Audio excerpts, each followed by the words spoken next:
If the father of the home is never in the home, it's not a home, it's just a house. If the mother of the home doesn't have the time to spend speaking to the children or the father, it's not a home, it's a mere accommodation. That's what it is. It's just a roof. That's what it's a bedding.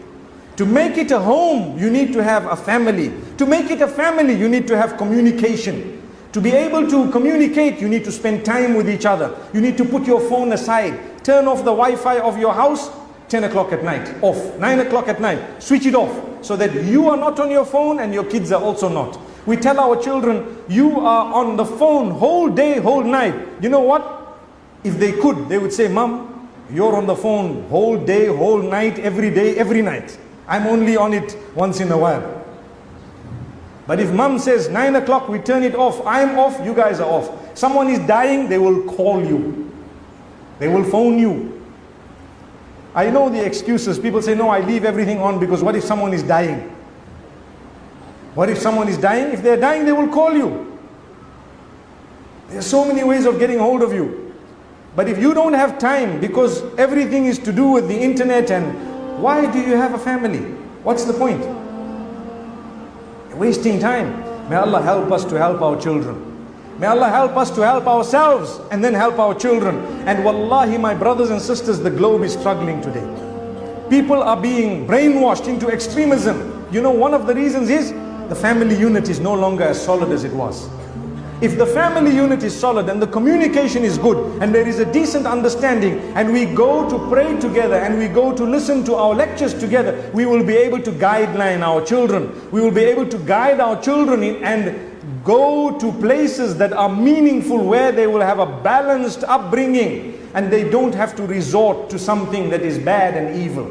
They don't have to do things behind our backs because we have a good communication. The minute their mind is deviating slightly, we will pick it up in the discussion we have with them, because we have daily discussions. A lot of us do not have daily discussions with our children. I asked one man, do you ever kiss your daughters? He says, daughters? No ways. You don't kiss your daughters? No. How can I do that? I say, why not? I'm not talking about kissing them on the lips. No, we're talking about kissing them on the forehead, kissing them on the hand, embracing them, telling them, I love you so much, I miss you. Send them a message. Your daughters are growing up, your sons. How many of us have teenage sons? We never message them. They've got phones, they get messages from the whole world. They never got a message from dad. Maybe not even from mom sometimes. Message them, I'm at work thinking about you, love you, miss you. Wallahi, see what it does for you and your home. See. Don't be the old school. We say, how can I say I love you to my children? What do they mean? You know, I remember the old man, one day I gave a talk about how important it is to say I love you to your wife. He came back to me and he says, I've never ever said I love you to her. But I know she loves me. And I said, uncle, your generation is already gone. You are one of those who are fortunate to have remained behind. New generation, you need to say it 20 times a day, minimum. That's why everything is free. Subhanallah. The internet, free. WhatsApp calling, free. Because they know you have to send it. But the problem is we send it to the wrong number. We send it to the wrong number.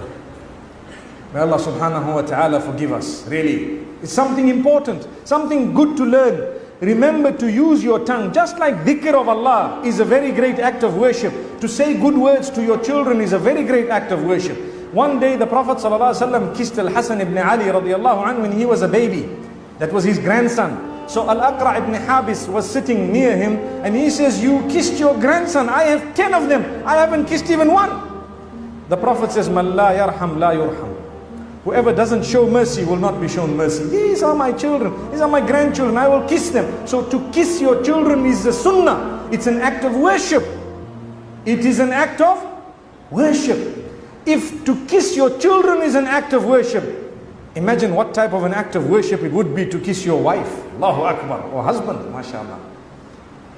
May Allah help us. Please don't do that in public. It needs to be done in private. I always believe those who do it in public, in private, they don't really get along. This is just showing that we get along. Those who really love each other don't need to show, they know. Download our mobile applications or register on our official website to get access to exclusive content. Links given in